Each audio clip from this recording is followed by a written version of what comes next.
Molière a souvent attaqué les médecins de son temps, sans dédaigner les armes un peu lourdes des bateleurs du Pont-Neuf, mais jamais il n'est entré en lice en ajustant ses coups avec autant de précision.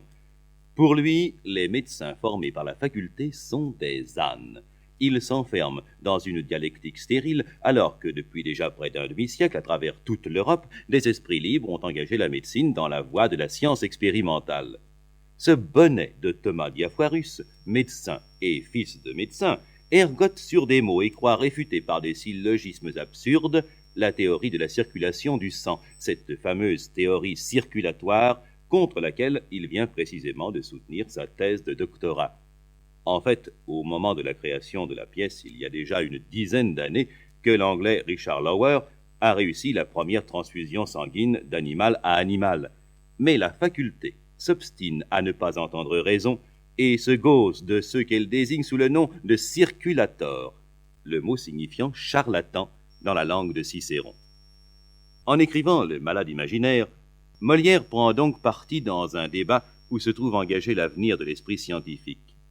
Certes, il nourrit contre la médecine officielle des griefs personnels. Les Purgons et autres Diafoirus n'ont su sauver ni son petit garçon, Louis, mort à l'âge de 10 mois, ni sa vieille amie Madeleine Béjart, pas plus qu'ils ne sont capables de le soigner lui-même, Molière, qui va mourir à l'issue de la 4e représentation. Mais la question de fond est bien cette querelle entre les anciens et les modernes.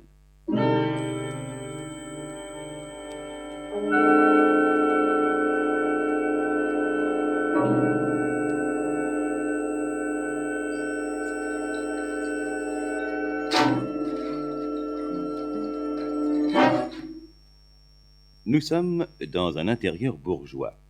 Argan est le maître de maison. Il vient de vérifier les comptes de son apothicaire et il n'est pas content. Non seulement les remèdes sont plus chers, mais surtout, on ne lui a administré ce mois-ci que 8 médecines et 12 lavements, alors que le mois précédent, il avait eu 12 médecines et 20 lavements.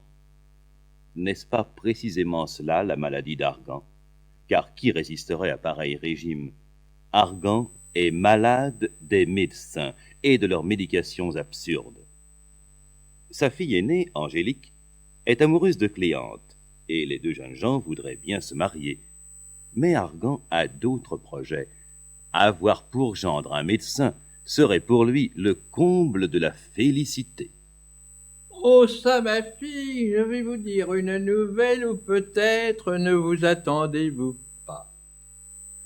On vous demande en mariage. Qu'est-ce que cela, vous voyez? Ah, cela est plaisant, oui, ce mot de mariage. Il n'y a rien de plus drôle pour les jeunes filles. Ah, nature. Est-ce que je puis voir, ma fille? Je n'ai que faire de vous demander si vous voulez bien vous marier. Je dois faire, mon père, tout ce qu'il vous plaira de m'ordonner. Je suis bien aise d'avoir une fille si obéissante. La chose est donc conclue et je vous ai promise. C'est à moi, mon père, de suivre aveuglément toutes vos volontés. Ma femme, votre belle-mère, avait envie que je vous fisse religieuse, et votre petite sœur Louison aussi. Et de tout temps, elle a été heurtée à cela. La bonne bête a ses raisons.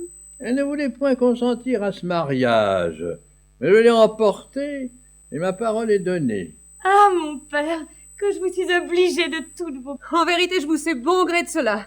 Et voilà l'action la plus sage que vous ayez faite de votre vie. Je n'ai point encore vu la personne, mais on m'a dit que j'en serais content. Et toi aussi. Assurément, mon père. Comment ? Nous espérons que vous avez apprécié cet aperçu. Pour continuer à écouter ce livre audio sur Google Play Livres, utilisez le lien dans la description de la vidéo.